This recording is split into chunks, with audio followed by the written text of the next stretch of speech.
One 25-year-old dubbed West Elm Caleb took the internet by storm after a sea of women called him out for hooking up and never calling back again. Check out this unreal Romeo.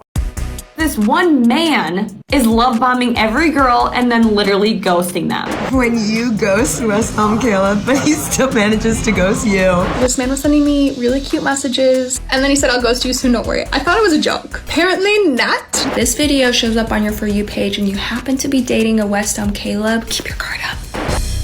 All right, Dr. Ish, profile analysis. What do you think about West Elm Caleb? Oh my goodness. Caleb. Doc, here's the thing. The sexiest thing about you is your truth. And West Elm Caleb, he missed the memo, right? If you go on social media, Snapchat, Instagram, Facebook, there are so many single women out there who are posting almost the exact same post with the exact same caption, which is, Doc, you ain't got to lie just to kick it, which means, Caleb, you don't have to lie just to meet me, hang out with me, possibly hook up with me, and keep things light and casual, because by the way, that's what I'm looking for too. It robs her of the chance to agree to what it is because you don't trust her with your truth. He missed the memo, Doc.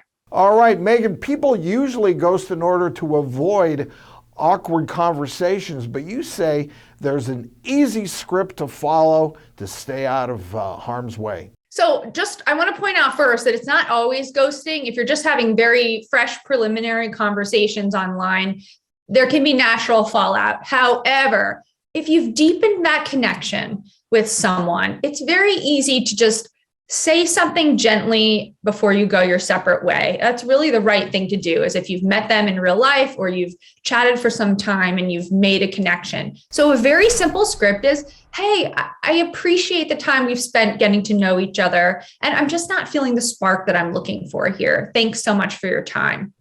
What's so great about this script is they can't argue with your feelings, and you're essentially just expressing your feelings rather than giving like A, B, C, like XYZ excuse that they can start to argue with. And you just don't want to fall into that trap. And I actually think that's one of the reasons why people are hesitant to send a parting script in the first place. Honesty always works. So, Megan, you've made a career out of helping singles hack the online dating game. So what are the key rules? One of the key rules to this online dating thing is just to not fall into what I call the black hole of dating, which is when you get excited about one person, you start getting that laser focus on them because it feels like, ooh, there's possibility here. You end up chatting with the person for 2 weeks, 3 weeks without meeting, and you're in this virtual relationship or situationship that never amounts to something. So here's how you avoid this.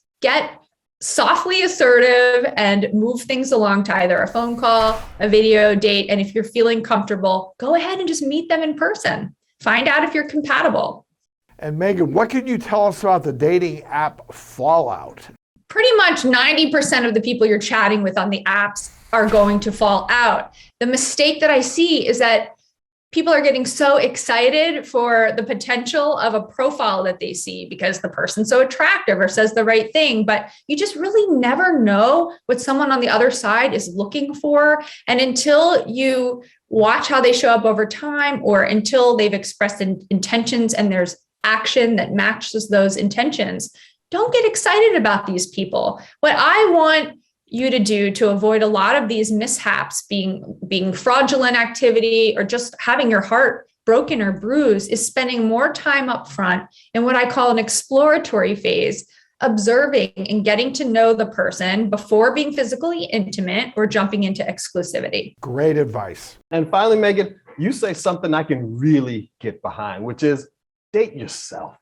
What do you mean by that? The process of dating yourself is simply getting to know yourself on a deeper level, who you're looking for, and what you have to offer. Realize you can only go as deep with another person as you can go with yourself. So I see a lot of people jumping back into exes and trying to find that comfort, during the dating process. But we really want you to spend time when you're healing from a previous relationship to just deepen your relationship with self